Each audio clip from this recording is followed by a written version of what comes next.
जी कहती है कि महेश्वर कोई गुप्त व्रत या दान पूजन बताइए जो वह सब धर्मों से सरल हो, जिसमें परिश्रम भी कम हो लेकिन फल ज्यादा हो तथा अधिक मिले। वह नारद जी वह श्रीनाथ ऐसे यदि आप मुझ पर प्रसन्न हो तो वह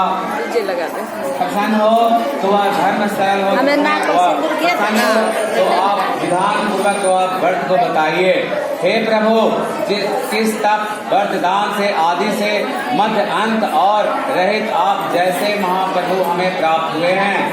शिव जी बोले, शंकर जी बोले कि हे देवी सुनो, मैं आपसे वह व्रत को जो मेरा सर्व स्वयं ही है, जो छिपाने योग्य नहीं है, लेकिन वह तुम्हारे प्रेम वह वशीभूत होकर मैं तुम्हें बताता हूँ, जो वह नक्षत्रों में चंद्रमा, ग्रहों में सूर्य भगवान और ब्राह्मण देवता विष्णु भगवान, नदियों में गंगा, पुराणों में महाभारत और सामवेद है, इंद्रियों में मन श्रेष्ठ है। जो पुराणों में वेद और स्वर्ग जिस तरह ही कहा गया है, वह तुम्हें एक प्राचीन बात बताता हूँ, जो एकाग्र मन से सुनो। जिस व्रत को प्रभाव से तुमने मेरा आधा आसन प्राप्त किया था, वह तुमको बतलाऊंगा, क्योंकि तुम मेरे ही प्रिय वसी हो। भादो मास में हस्तक्ष नक्षत्र युग शुक्ल पक्ष की तृतीया तिथि में वह उसका अनुष्ठान मात्र कर लेने से स्त्री सब पापों से मुक्त मिल जाता है तथा छूट जाती है। हे देवी, तुमसे आज बहुत दिनों पहले हिमालय पर्वत पर इस व्रत को किया था, और यह वृतांत मैं तुमसे कहूँगा। पार्वती जी ने पूछा कि हे नाथ, मैंने वह क्यों व्रत किया था? वह सब पापों से आपके मुख से वह सुनना चाहती हूँ। शिव जी ने कहा कि भारतवर्ष के उत्तम की ओर से वह बड़ा रमणीय और वह पर्वतों से श्रेष्ठ हिमालय नाम का पर्वत और उसके आसपास तरह तरह के वह भूमि है, जो इस तरह के वृक्ष पर वह वृक्ष हैं, वह लगे हुए हैं। 9 प्रकार के इसके पक्षी और अनेक प्रकार के पशु बसेरा करते हैं, निवास करते हैं। वह पहुंचकर गंधर्वाएं वह साथ बहुत से देवता सिद्ध चरण में पक्षी और गण सदा प्रसन्न मन से वह विचरण करते हैं, जो पहुंचकर वह गंधर्वाएं गाती हैं, अप्सराएं नाचती हैं, और पर्वतराज के कितने ही शिखर हैं ऐसे क्योंकि जिस स्फटिक और रत्न वैदिक मणि से आदि से भरे हुए हैं। यह पर्वत इतना ही ऊंचा है, जो इतना ही अधिक ऊंचा है, जो मित्र के घर की तरह से वह समझकर आकाश को स्पर्श करते हुए वह उसके समस्त शिखर पर सदैव विमान गर्भ में अच्छादी रहती है और गंगा जल की ध्वनि सुनाई देती है। पार्वती जी वह तुम्हें काल में वह उसी पर्वत पर तपस्या की थी। वह 12 साल तक वह तुम उल्टे ही काम करके केवल धुआं पीकर रही थी। 64 साल वर्ष तक वह सूखे पत्ते खाकर रही थी। माघ मास में वह तुम जल में बैठी रहती थी और वैशाख महीने में दोपहरी में पंचांगनी में वह तपती रहती थी और श्रवण की महीने में जल बरसात से तुम वह भूखी प्यासी रहती थी, मैदान में बैठी रहती थी। तुम्हारे पिता इस तरह से कष्टों को सहन कर देखकर वह बड़े ही दुखित हुए और वह चिंता में पड़ गए। अपनी कन्या को किसको दूं? उसी समय नारद जी वहाँ पे आ पहुँचे और मुनिश्रेष्ठ नारद जी उस समय तुम्हें देखने ही आए थे। तब नारद जी ने देखकर गिरिराज अर्घ और पाद आसन आदि देकर उनकी पूजा की और कहा कि हे स्वामी, आपके किस लिए आप यहाँ पे आए हो? अहो भाग है हमारे, जो आपके आगमन मेरे लिए बहुत ही अच्छा हुआ है। नारद जी ने वह कहा कि पर्वतराज सुनो, यह मैं भगवान विष्णु का ही भेजा हुआ हूँ, जो आपके पास में आया हूँ और आपको चाहिए कि कन्या रत्न किसी योग वर को भगवान विष्णु को ही समान योग वर ब्राह्मण को, और ब्राह्मण और इंद्र और शिव इतने में कोई नहीं है, जो इसलिए मैं यही कहूँगा आपसे कि आप अपनी ही कन्या को भगवान विष्णु को ही दे दें। तो हिमावन ने कहा कि भगवान विष्णु स्वयं मेरी ही कन्या को लेने आ रहे हैं, आप यह सदैव लेकर आए हैं, तो वह मैं उन्हें अपनी कन्या को जरूर दूंगा, अवश्य दूंगा। हिमावन की इतनी ही बात सुनकर मुनिराज नारद जी आकाश में विलीन हो गए तथा गुप्त हो गए और पीताम्बर, शंख, चक्र और गदाधारी भगवान विष्णु के पास में पहुंचे। वहां हाथ जोड़कर नारद जी ने कहा, भगवान विष्णु से कहा कि हे देव मुनि, मैंने आपका विवाह पक्का कर दिया है। उधर हिमावन ने पार्वती जी के पास में जाकर कहा कि हे पुत्री, मैं तुम्हें भगवान विष्णु को दे दिया हूँ। वह तब पिता की वह बात सुनकर तुम बिना उत्तर दिए अपनी सखी के वह घर चली गई। वही जमीन पर वह पड़े हुए रहती थी, वह दुखित होकर रहती थी, विलाप करती थी और वह तुमको वह इस तरह के विलाप करती हुई एक सखी के अपने पास आकर कहा कि हे देवी, तुम क्यों इतनी दुखित हो, इसके कारण बताओ। तुम्हारी जो भी कुछ इच्छा होगी मैं यथाशक्ति उसको पूरा करने की चेष्टा करूंगी, इससे कोई वह संशय नहीं है। पार्वती जी बोली, मेरे जो भी कुछ भी अभिलाषा है मैं तुम्हें प्रेम पूर्वक सुनाऊंगा। एकमात्र शिव जी की अपनी पति मानना वह तथा बनाना चाहती हूँ, जो इसमें कुछ भी संशय नहीं है। और मेरे विचार को पिताजी हमारे ठुकरा दिया है, इसलिए मैं अपने शरीर को त्याग कर दूंगी। पार्वती जी की ऐसे ही बात सुनकर वह सखी ने कहा कि इस शरीर को ना त्यागो और तो वही किसी ऐसे ही वन में चल चलो जहाँ आपके पिता वहाँ पे ना पहुँच पाए, वहाँ पर न जा पाए। वैसे ही वन में जा पहुँची जहाँ उधर तुम्हारे पिता घर घर वह तुम्हें खोजने लगे और किसी दूत द्वारा खबर लेने लगे, कौन देवता किन्नर मेरी पुत्री को हर ले गया है। उन्होंने वह मन ही मन वह कहा कि नारद जी को आगे मैं प्रतिज्ञा कर चुका हूँ, आप अपनी पुत्री भगवान विष्णु को ही दूंगा। ऐसा सोचते ही सोचते उनके हिमावन जी को वह मूर्छा आ गई और गिरिराज मूर्छित होकर देखकर सब लोग हाहाकार करते हुए दौड़ पड़े। और जब उन्हें होश आया तो वह सब पूछने लगे, गिरिराज आप अपनी मूर्छा का कारण बताइए। हिमावन ने कहा, आप लोगों मेरे दुख का कारण न सुने तो बहुत ही अच्छा होगा। कौन मेरी कन्या को हर ले गया है? ऐसा नहीं हुआ है तो किसी काले सांप ने काट दिया है। और सिंह भालू आदि हाय हाय मेरी बेटी कहाँ चली गई?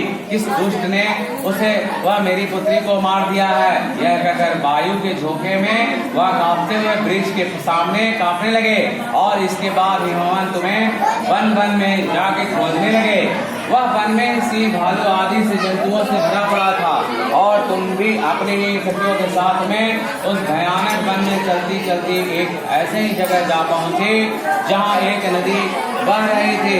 उसके रमणीय तट पर एक बड़ी सी कंदरा थी, जो तुमने उस कंदरे में अपना आश्रम बना लिया और मेरी एक बालू का कामयाबी प्रतिमा बनाकर और अपने सखी के साथ में मेरा हार करके मेरी आराधना करने लगी। जब भादों के मास के शुक्ल पक्ष तृतीया हस्त युक्त तृतीया तिथि प्राप्त हुई, तब तुमने मेरा विधि पूर्वक से पूजन किया और रात भर जाकर गीत आदि से मुझे प्रसन्न किया। और वह उसी वरदराज के प्रभाव से मेरा आसन डगमगा उठा, जिसमें मैं तत्काल उस स्थान पर जा पहुंचा जहां तुमने अपनी सखी के साथ में वह रहते थे। और वहां पहुंचकर मैंने तुमसे कहा कि मैं तुमसे प्रसन्न हूँ, बोलो क्या चाहती हो? तुमने कहा, मेरे देवता, यदि आप पर मेरे प्रसन्न हैं ऊपर तो मुझे पति बने, मेरे पति बने। मैंने कहा तुमसे तथास्तु। कहकर कैलाश पर्वत पर वापस आने पर वह तुमने वह प्रतिमा को नदी में प्रभावित कर दिया और वह सखियों के साथ में यह महाव्रत का प्रारंभ किया। हिमावन भी तब तक वह उस वन में तुम्हें खोजते खोजते आ पहुंचे। चारों दिशाओं में तुम्हारी खोज करते हुए व्याकुल हो चुके थे, इसलिए तुम्हारे आश्रम के समीप पहुंचते ही गिर पड़े। थोड़ी ही देर में बाद में उन्होंने नदी के तट पर वह दो कन्याओं को देखी। देखते ही तुम्हें छाती से लगाया और लगा लिया। विलाप करते ही वह रोने लगे और पूछने लगे, पुत्री तुम इतनी ऐसे सिंह भालू आदि जंतुओं भरी वन में क्यों पहुंची, कैसे पहुंची? वह पार्वती ने उत्तर दिया कि पिताजी, मैंने पहले ही अपने आप को शिव जी को ही हाथ में सौंप दिया है। आप मेरी बात टाल दिए, इसलिए मैं यहाँ चली आई हूँ। हेमामन ने वह बात सुनकर वह पुत्री से बोले, तुम्हारी मैं इच्छा से विरोध कुछ न करूँगा। तुम्हें अपने साथ ले आकर वह मेरे और साथ तुम्हारे विवाह कर दिए। इसी समय वह तुम्हारे आगा आसन पाया और तब से आज तक किसी के सामने मुझे यह व्रत प्रकट करने का अवसर नहीं प्राप्त हुआ। हे देवी, मैं यह बताता हूँ कि इस व्रत का हरतालिका के नाम से क्यों पड़ा। तो तुम्हें वह सभी लोग घर ले गए, इसलिए हरतालिका नाम पड़ गया। तो पार्वती जी ने कहा कि प्रभु, आपने वह नाम तो बता दिया, लेकिन विधि तो बताइए, इसके क्या फल है, किस पूर्वक करना चाहिए तथा किसने किया, क्यों किया। वह शिव जी पार्वती से कहते हैं कि हे देवी, स्त्री जाति की भलाई के लिए यह उत्तम व्रत बताता हूँ। जो आप अपनी स्त्री सौभाग्य की रक्षा करनी चाहती हैं, हो तो वह रत्न पूर्वक से इस व्रत को कर लें और पहले केले का खंभे में आदि शोभित एक चंदन मंडप बनावे। वह उसने रंग बिरंग के रेशमी कपड़े चंद अथ लगा के चंदन से आदि सुगंधित द्रव्य से वह मंडल निकाले। फिर शंख मुंगारी आदि बजाते हुए वह लोग एकत्रित होकर तरह तरह के मंगलचार करते हुए उस मंडल के पार्वती जी तथा शिव जी की प्रतिमा उपस्थित कर लें, बना ले। उसी रोज हर दिन से उपासना करते हुए सुगंधित फूल से गंध और मनोहर धूप 9 प्रकार के नैवेद्य आदि से एकत्रित कर ले, पूजा कर ले। रात भर जागरण करे और ऊपर से जो वस्तु पूजन की है उसी सुपारी, नींबू आदि अनाज आदि से जो फल प्राप्त होता है इकट्ठा कर ले। उसे वह ऋतु फल में जाकर भोग मिलाकर विशेष रूप से पूजन करें। बाद में धूप दीप हुआ पूजन करें, प्रार्थना करें। शिव सुब्रमणी हे मंगल सब अर्थों के देने वाले शिव रूप आपको नमस्कार है। जो शिव रूप के आपको नमस्कार है, सदा के लिए नमस्कार है। जो ब्रह्मणी आपको नमस्कार है, जो जगत धात्री आपको नमस्कार है। तो शिववाणी संसार के भय भैरव समुद्र की रक्षा करो।